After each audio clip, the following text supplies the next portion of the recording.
seringkali seseorang itu memandang pemahaman tawakal itu sangat receh sekali, sesuatu yang sangat tidak berharga bahkan dicemooh.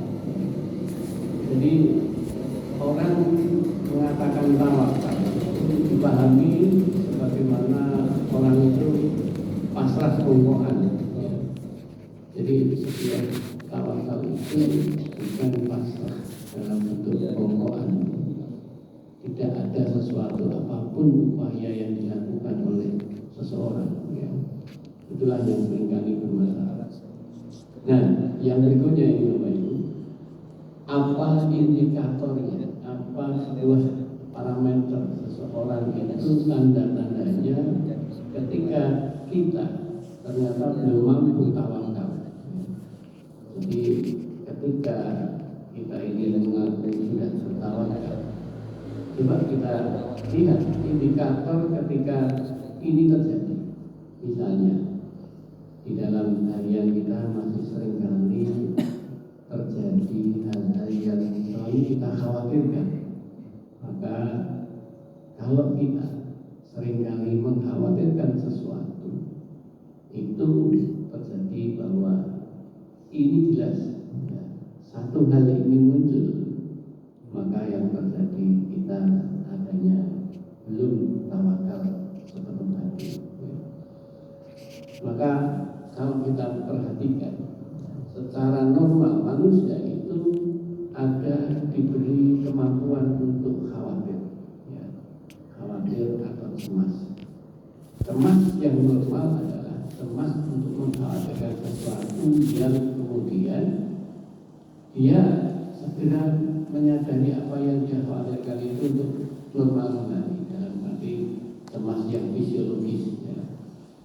Maka hal ini terjadi hal biasa. Tetapi kalau sudah sampai kecemasan, dari khawatir itu untuk manusia agar waspada.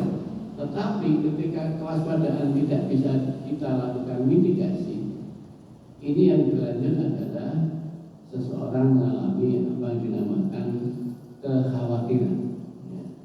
Jadi khawatir beda dengan kekhawatiran, cemas beda dengan kecemasan. Jadi kalau dalam bahasa medis itu cemas itu normal. Tetapi ketika orang sudah kecemasan, ini sudah disebut dengan gangguan cemas. Ya, gangguan berarti ada disorder, ada sudah kategori patologis, penyakit. Ya. Nah, jadi kalau kita terjadi diliputi harian kita, itu selalu ada kekhawatiran. Ya. Yang berikutnya boleh. Kita selalu memandang sesuatu yang masa depan, ya, hari esok kita itu selalu muncul pesimistis, ya. Sesuatu yang kita pikirkan ke depan itu sesuatu yang nggak mungkin, sesuatu nggak mungkin ini muncul di dalam kalimat harian kita. Nah, saya kayaknya nggak bisa, ya. Nah, sesuatu yang mengatakan aku nggak bisa, ini nggak bakalan sembuh. Nah, ini satu pernyataan sebuah indikator bagi kita bahwa kita ini mengalami belum mampu untuk tawakal. Jadi ibadah kita yang secara fisik, ya, kelihatannya kita adalah sholat 5 waktu dan selalu di masjid. Tetapi ketika kita itu sikap kita itu selalu pesimistis. Apa yang dia lakukan selalu pesimis terhadap apa yang kita upayakan. Kita berwirausaha apa laku ini. Ya. Jadi selalu apa yang diusahakan dirinya pun dia tidak akan percaya terhadap apa yang dia akan peroleh nanti. Ketika dia belajar, apa bisa aku lulus? Ketika dia tes, apa bisa aku lolos dari tes ini? Ya. Jadi segala hal itu selalu pesimistis. Nah, yang berikutnya, hati kita ini selalu diliputi hal yang tidak menenangkan.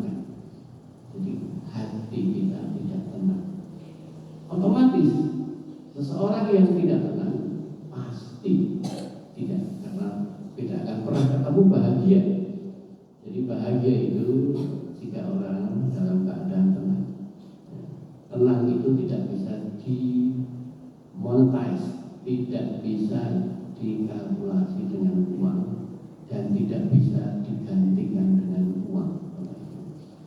Jadi orang yang punya uang banyak, orang yang memiliki sebuah harta yang tak terhingga, itu tidak bisa menjadikan ketenangan di dalam dirinya. Justru bisa jadi malah sebaliknya. Ya. Bapak Ibu jamaah rahimahullah, ini ketika kita selalu hari-hari kok tidak pernah bisa jenjem, ya, tidak pernah tentram hidup kita, itu berarti kita masih belum bisa tawakal. Yang berikutnya adalah selalu ketika menghadapi sebuah peristiwa, yang kita fokus adalah terhadap peristiwa itu. Jadi itulah kita selalu memfokuskan diri kita pada masalah, sehingga berputar pada persoalan dan persoalan.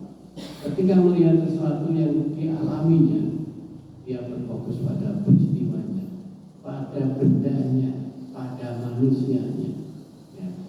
Ketika ada orang bicara dengan tidak menyenangkan, dia fokus pada apa yang dia dengarkan dan apa yang dia lihat si orang yang berbicara tadi menyakitkan. Maka yang terjadi di dalam otaknya selalu memutar itu suara yang sudah sekali bersuara tapi di-replay oleh otak berulang-ulang, di-rewind terus, akhirnya berputar terus dalam otak kita, sehingga fokus pada persoalan itu. Hal-hal yang demikian inilah yang akhirnya bisa membawa dampak yang kita sebut dengan trauma, ya, luka di dalam hati. Ya.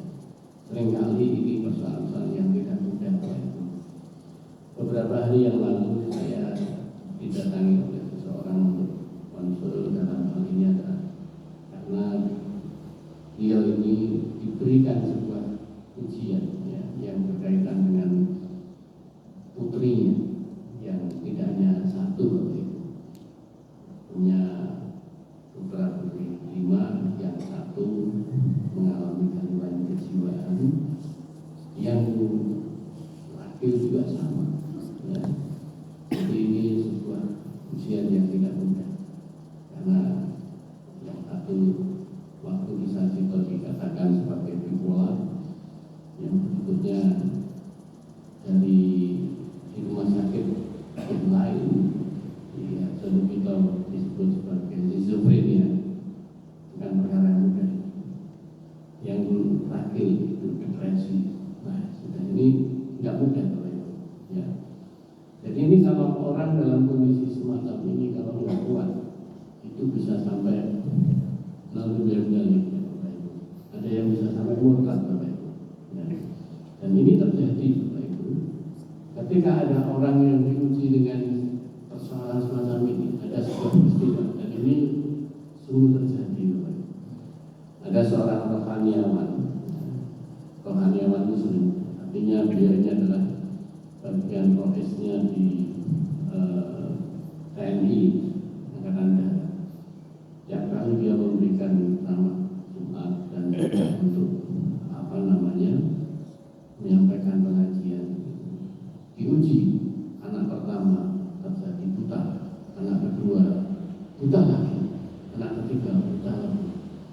Jadi dia akhirnya tidak mengucapkan murtad, tapi menghentikan apa yang namanya ibadah sampai akhirnya meninggal. Jadi naudzubillah dari meninggal dalam suul khotimah. Artinya persoalan-persoalan yang demikian ini adalah tidak bisa dibantu hanya dengan ilmu semata. Knowledge kita tidak ada artinya. Maka beberapa hari yang lalu saya menyampaikan dalam vlog saya itu, saya mengatakan bahwa tidak ada sebuah nilai kapasitas diri kita tentang ilmu yang kita pelajari, tentang apa yang kita peroleh, semua informasi data di kepala kita ini. Hal ini ketika kita tidak memiliki kapasitas kemampuan kecerdasan emosi maupun kecerdasan spiritual, di situ masalahnya, Bapak Ibu.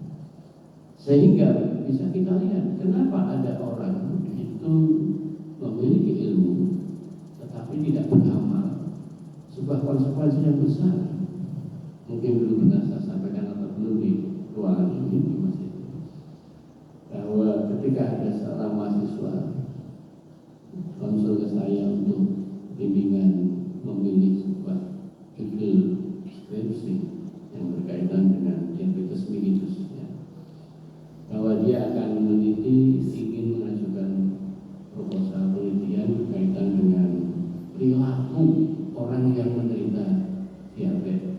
Dalam hal ini berkaitan dengan apa yang dinamakan tingkat kepatuhan menjalani terapi diabetes terhadap kadar gula sewaktu.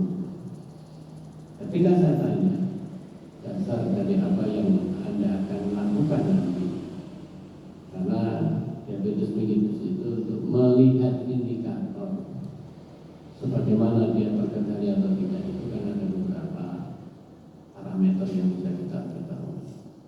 Ada diambil darahnya untuk dilihat gula darah puasa, ada diambil gula darah dalam prandial itu yang jam setelah makan, ada lagi yang gula darah sewaktu, ada lagi dengan gula darah yang dilihat dari HbA1c.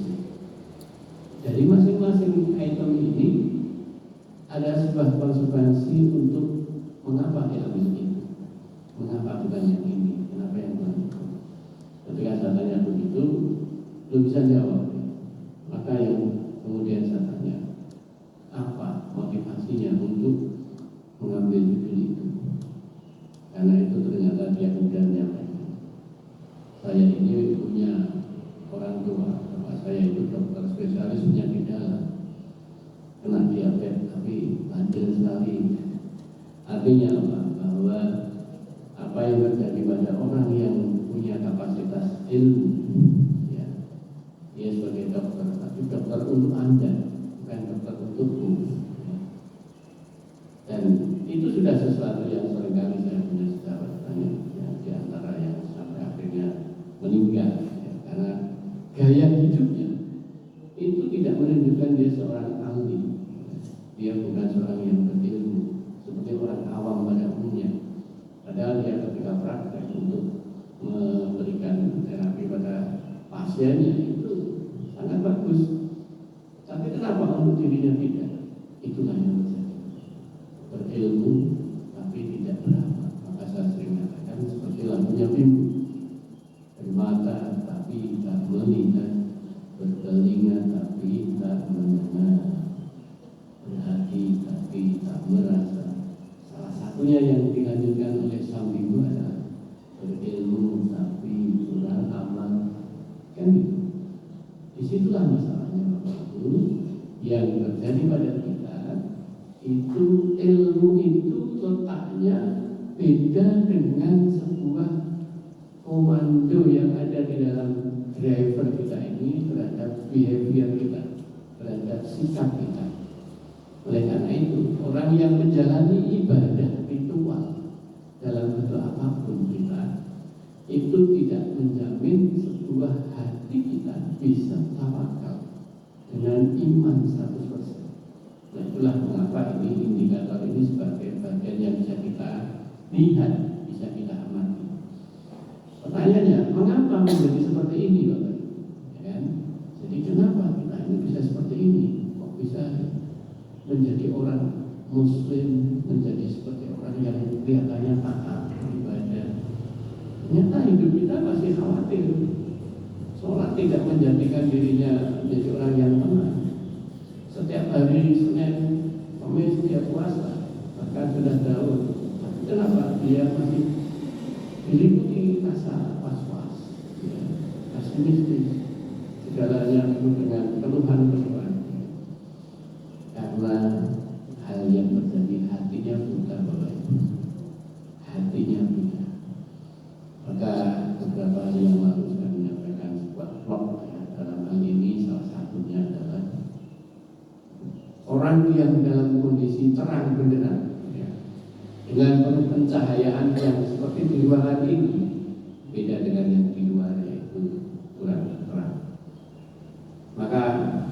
kita ini ketika melihat cahaya yang tampak, cahaya yang tampak itu sesuatu yang justru itu terbatas.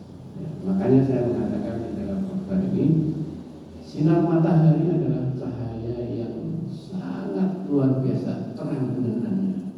Tidak ada yang bisa mengalahkan cahaya matahari. Betul atau tidak Bapak Ibu? Ya, lampu kita ini berapa lumens, ya, itu masih kurang terang. Kita bisa buktikan cahaya yang ada di LCD ini, ketika di luar cahayanya masuk ke ruangan ini, gambar ini nggak jelas. Betul tidak? Jadi belangku nggak jelas. Artinya apa? Cahaya matahari itu cahaya yang paling kuat di dunia ini. Nah, persoalannya adalah saya menyampaikan bahwa cahaya matahari itu tidak mampu menembus tembok. Betul atau tidak? Dihambat oleh tembok, sudah kita nggak kena cahaya. Dan cahaya matahari tak mampu pula menembus tubuh kita untuk bisa sampai ke dalam yang paling dalam di dalam tubuh kita. Itu masalah. Sekarang ada cahaya yang tak tampak, Bapak Ibu. Cahaya yang tak tampak secara fisika, Bapak Ibu. Itu ada sinar X namanya. Ya, pernah dengar ya Bapak Ibu? Sinar X.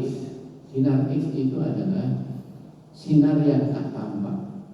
Jadi sinar yang tak tampak. Oleh karena itu di dalam sebuah penelitian yang dilakukan oleh Ronson, namanya Röntgen misalnya.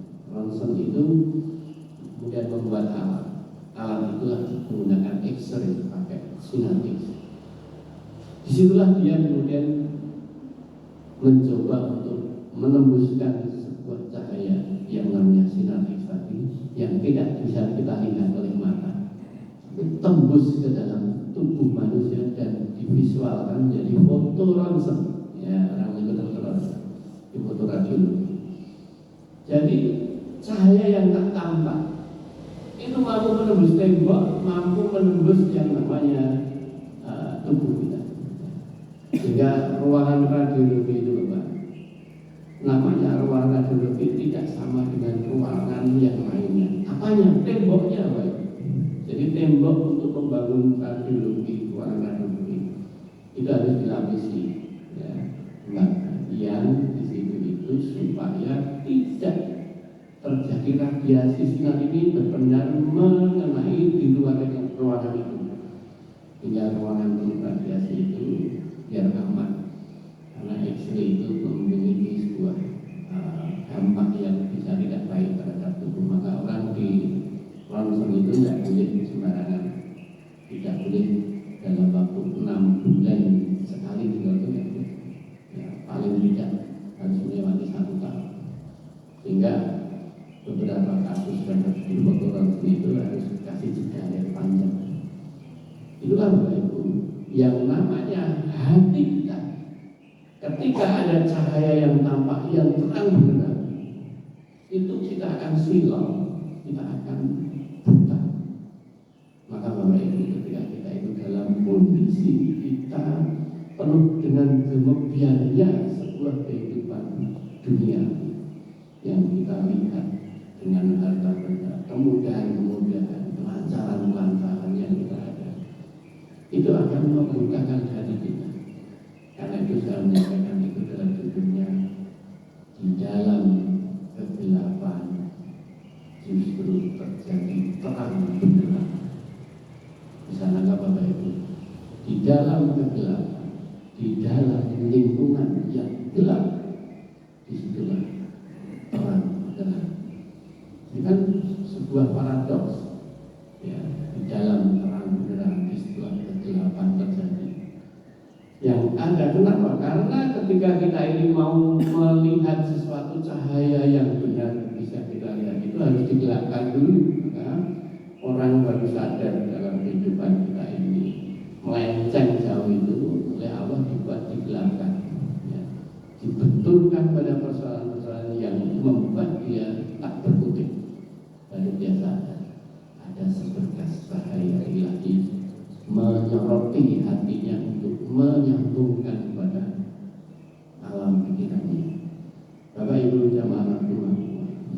Ini proses melihat tanpa melibatkan hati.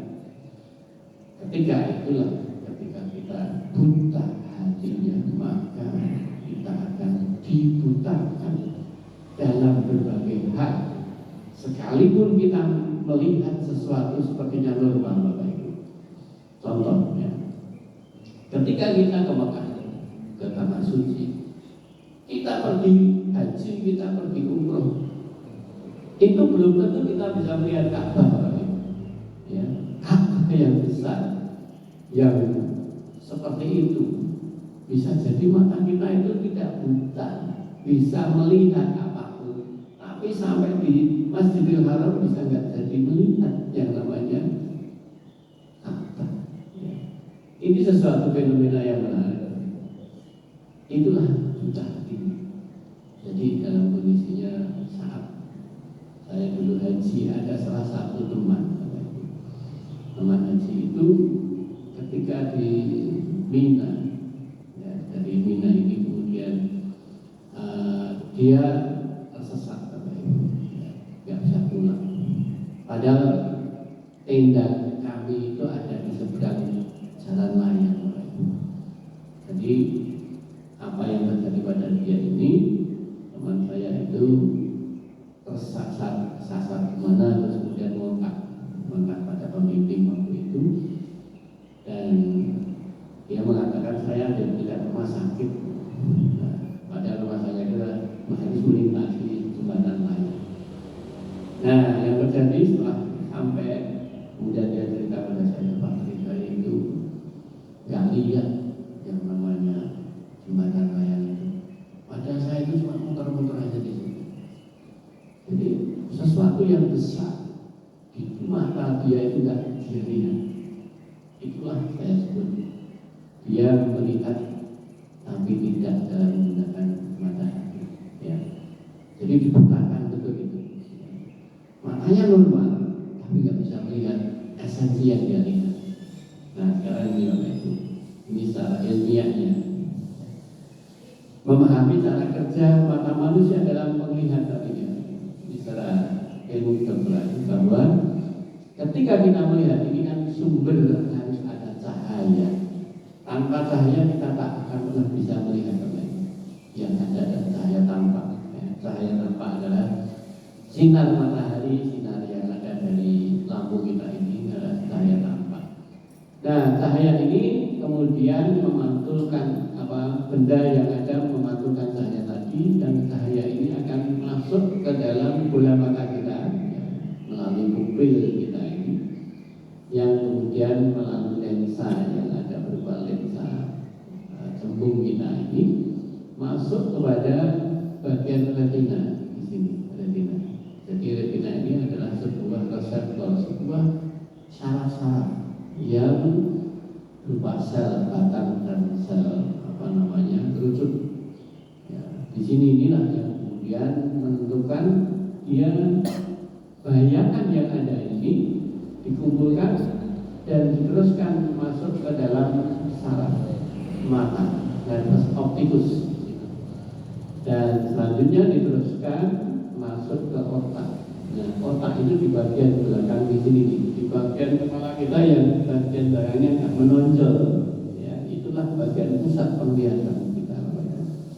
Jadi ketika orang mengantuk jatuh kebentur bagian belakang itu, matanya normal tapi nggak bisa lihat. Kenapa? Pusat penglihatannya rusak. Ya.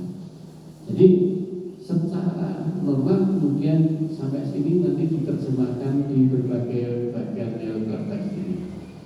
Kalau kita perhatikan ini, mata kita ini, ya, kemudian diteruskan sampai ke bagian occipital belakang ini. Nah, ini kemudian diteruskan ke berbagai tempat untuk didistribusi, untuk diterjemahkan, ya, apa yang dia lihat tadi.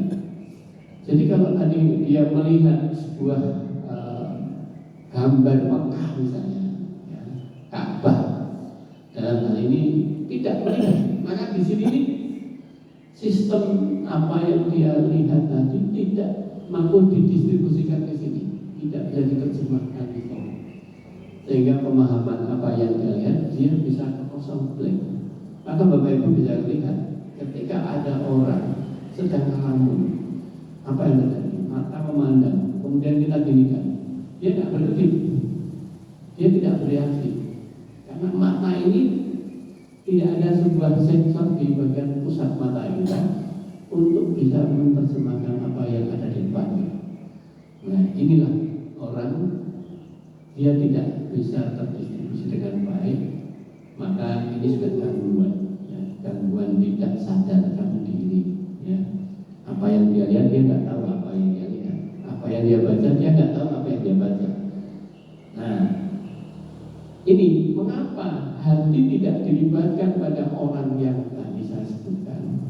Ketika dia melakukan ibadah, dia melakukan apapun yang dia kerjakan, amal-amal baiknya ini, tapi tidak dalam bentuk membentuk behavior, membentuk sikap-sikap hidupnya. Ini karena tidak melibatkan hati.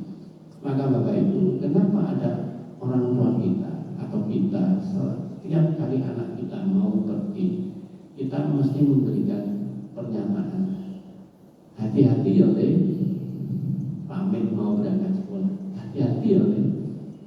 Ini kita ini memperingatkan, mendoakan anak kita dalam hal apa? Ketika jalan itu menggunakan mata hati. Mata melihat, menggunakan hati. Hati-hati ketika mendengarkan dengan sistem pendengaran telinga kita, dan hati itu maksudnya seperti itu. Hati di situ bukan hebat, hati di situ adalah kol, ya, menjadi kolbu kita ini terlibat. Nah, kenapa kok hati ini tidak bisa dilibatkan? Karena ini hati terkontaminasi, ada kotoran hati. Jadi hatinya yang kotor, penuh kontaminan. Kontaminan itu ya bahan-bahan yang mengotori, sampah-sampah itu, ya, pencemarnya. Jadi pencemarnya itu menempel di lingkungan hati kita. Seperti apakah hati yang terkontaminasi? Nah, ini saya menyebut kontaminan. Jadi kotoran hati. Hati saya gambarkan seperti ini, ya. Hati ini dikotori oleh apa? Ini. Jadi hati ini sekitarnya ini penuh dengan ada pikiran negatif thinking, suudon. Bapak Ibu, makanya di Quran itu dikatakan salah satu prasangka, yang prasangka itu dosa adalah prasangka buruk. Ya, don itu adalah prasangka buruk. Sehingga ini mengotori hati. Jadi itu di benak kita yang menyebabkan hati tidak mampu memancarkan cahaya ilahi. Jadi Bapak Ibu, yang namanya hati itu, qalb itu adalah area God spot. God spot area itu area Allah. Apa itu? Untuk membisikkan segala asmaul husna, sifat-sifat Allah yang terbaik di situ. Dalam hal apa? Dibisikkan. Jadi kita ini selalu tune in, selalu terkonek. Koneksitas kita ini dihambat oleh kotoran hati, memblok. Salah satunya adalah ada prasangka negatif. Dan Bapak Ibu ketahui bahwa prasangka negatif itu adalah segala sesuatu yang penuh dengan rasionalitas, penuh dengan kemampuan untuk bisa dipikirkan rasional, ilmiah. Jadi jangan dikira ini bukan perkara yang ecek-ecek, tapi semua bisa dinalar rasional. Yang berikutnya Bapak Ibu, yang sering kali mempengaruhi adalah pengaruh prinsip hidup yang salah, ya, prinsip hidup yang salah. Dulu pernah saya sampaikan, kita punya prinsip-prinsip yang seringkali prinsip itu membuat kita itu salah melangkah. Ya. Contohnya misalnya, ya, kita itu kalau mau berhaji, ya, kita harus punya rumah dulu, ini kan prinsip hidup. Ya, saya ini kalau dalam hal ini mereka itu baik, ya ya saya bisa lebih jahat dari dia. Prinsip-prinsip itu. Jadi segala apa yang kalau aku mau ya aku kerjakan, kalau aku nggak mau ya aku nggak akan kerjakan. Nah ini prinsip-prinsip itu. Dan ini bisa menyesatkan hati. Karena segala hal kalau aku mood tak kerjakan, kalau nggak aku mood aku nggak mau kerjakan. Padahal hidup ini bukan untuk masalah mood dan tidak mood. Ya, kita itu hidup dalam keadaan tidak mood pun harus mengerjakan. Nah, kalau mood dan tidak mood kita mau mengerjakan, sholat itu bisa nggak pernah sholat nanti. Itu tidak berbaik. Nah ini masalahnya prinsip hidup yang salah. Pengaruh yang berikutnya pengalaman Bapak Ibu. Ya, experience itu bisa menyesatkan ketika itu experience ini bisa sampai nandes lagi. Ya, pengalaman disakiti, pengalaman kegagalan. Kegagalan ini pengalaman, tetapi pengalaman yang terjadi bisa jadi hal yang kita ambil bukan sesuatu kebaikannya. Sehingga orang trauma melakukan sesuatu untuk tidak melakukan itu takut gagal. Betul atau tidak? Ini masalah. Ini pengaruh pengalaman. Yang berikutnya, pengaruh kepentingan dan prioritas.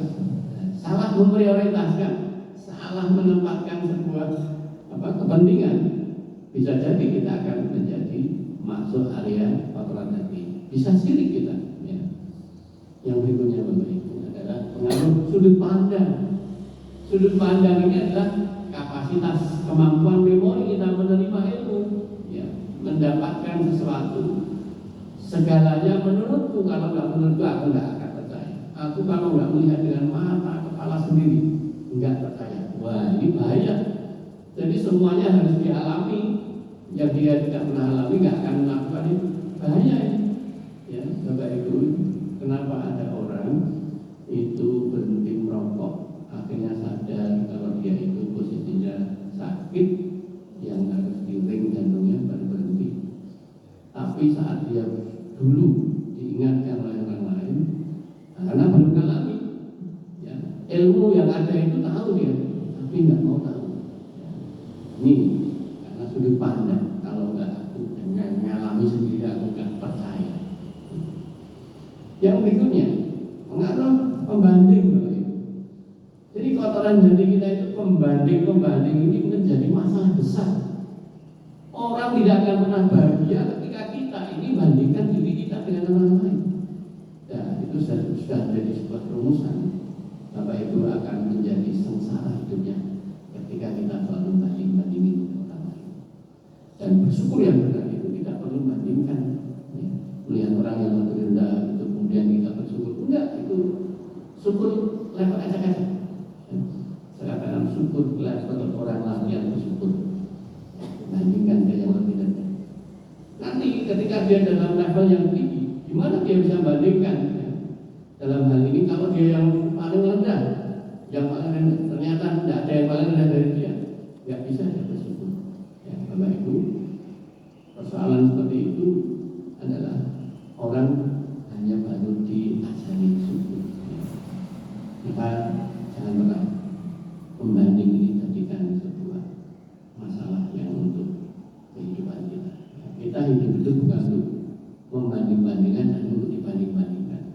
Karena hidup manusia masing-masing punya rotasi, punya garis kita sendiri seperti planet. Ya.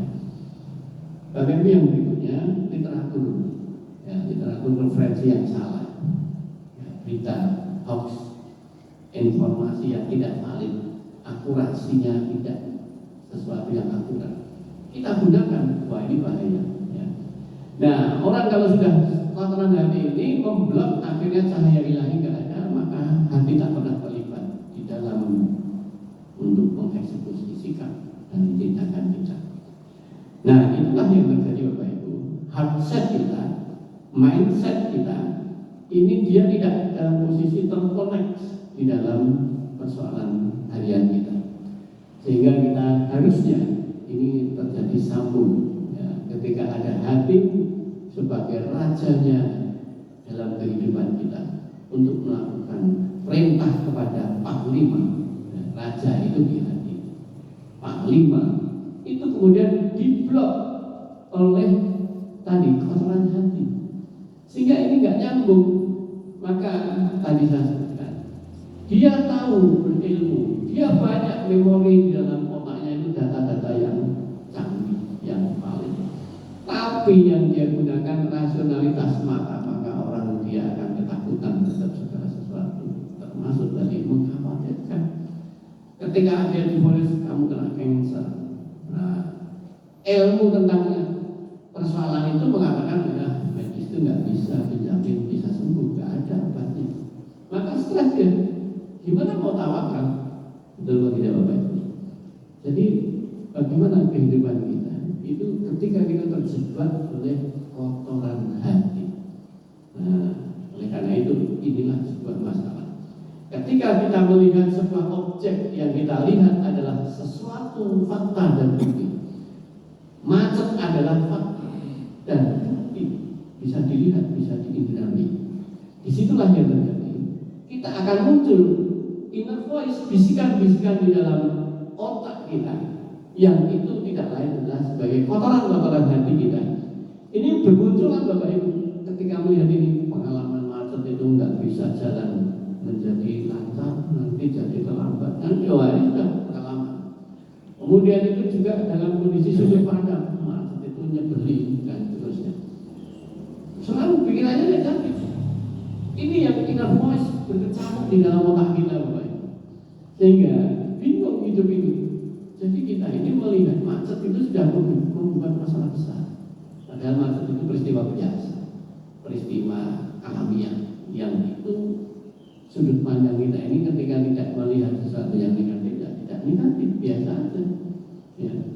Nah, itulah yang akhirnya kehidupan kita di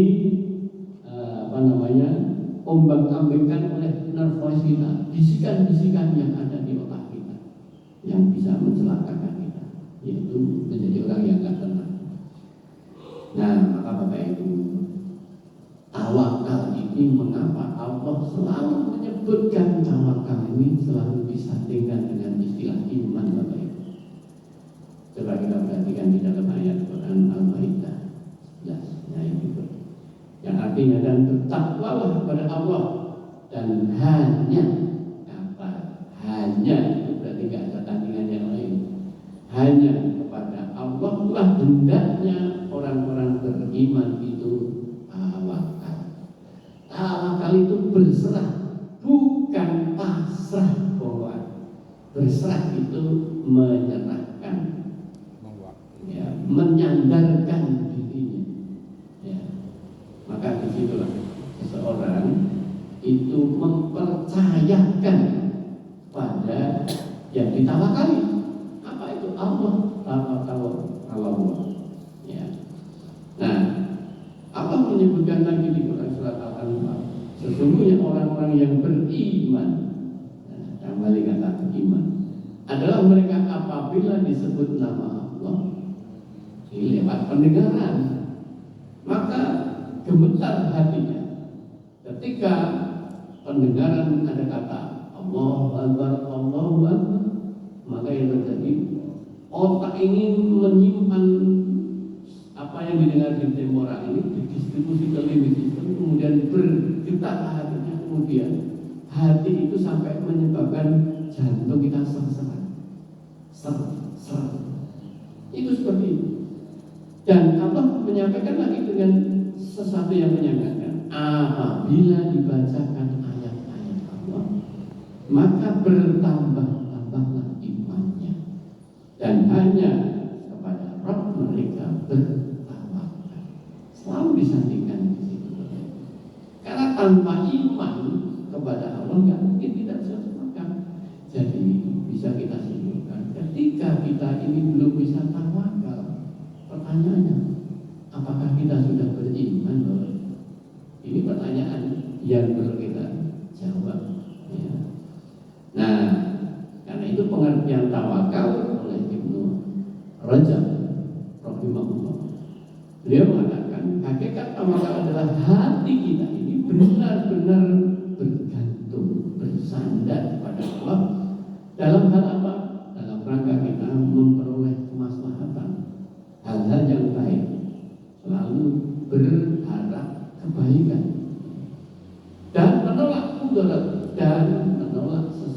sesuatu yang sifatnya keburukan. Dalam hal ini menurut persepsi manusia adalah keburukan dari urusan baik duniawi maupun ukhrawi. Nah, karena itu Ibnu Utsaimin juga menyampaikan, Utsaimin rahimahullah mengatakan, tawakal adalah menyandarkan permasalahan hanya kepada Allah dalam mengupayakan. Nah, ini kata dalam mengupayakan, dalam mengikhtiarkan terhadap apa yang dia cari, yang dia menolak, apa yang tidak dia senangi itu, disertai percaya all out secara penuh kepada Allah Ta'ala dan menempuh sebab. Artinya menempuh sebab itu adalah mengikhtiarkan dengan ilmu, ya. Sehingga ini sebab adalah upaya dan aktivitas yang dilakukan meraih tujuan itu dengan benar, dengan ilmu yang sahih, ya. Yang itu diizinkan syariat itu ilmu tidak sembarangan asal menurut persepsi. Nah, dasar tawakal inilah ada dua hal yang perlu kita sadari. Yang pertama adalah sandaran kita hanya kepada Allah tanpa yang lainnya, sehingga kita tidak pernah akan berpikir tentang fokus manusianya. Kita punya saudara kita ini adalah pejabat, ya, pejabat bisa sampai levelnya menteri, bahkan direktur umum di BUMN terkenal. Kemudian tapi kita punya anak, ya, yang namanya anak masih belum bekerja. Karena belum bekerja ini kok kita punya keluarga pejabat kok enggak bantu, kan? Ini langsung fokusnya ke manusia, ke manusia, ke saudara kita yang sebagai pejabat kok enggak membantu, gitu. Nah, ini kita nggak sadar bahwa yang namanya orang itu untuk melakukan sesuatu itu pasti yang gerakkan Allah, betul atau tidak? Jadi dalam kondisi semacam ini kita bisa jengkel pada orang itu. Kok nggak ngerti ya, kita punya keluarga yang masih nganggur, kok nggak dibantu ya? Orang lain kok malah dibantu. Nah, ini kayak gini. Inilah yang kita pembanding nanti mulai itu membuat resah pada kita. Maka Bapak Ibu, kalau kita hanya bersandar pada Allah, nggak ada pikiran kayak gitu. Ya, kita hanya mohonnya kepada Allah. Nanti yang gerakkan apa yang terjadi pada kehidupan kita dan keluarga itu Allah. Maka hidupnya nggak pernah susah, nggak pernah khawatir.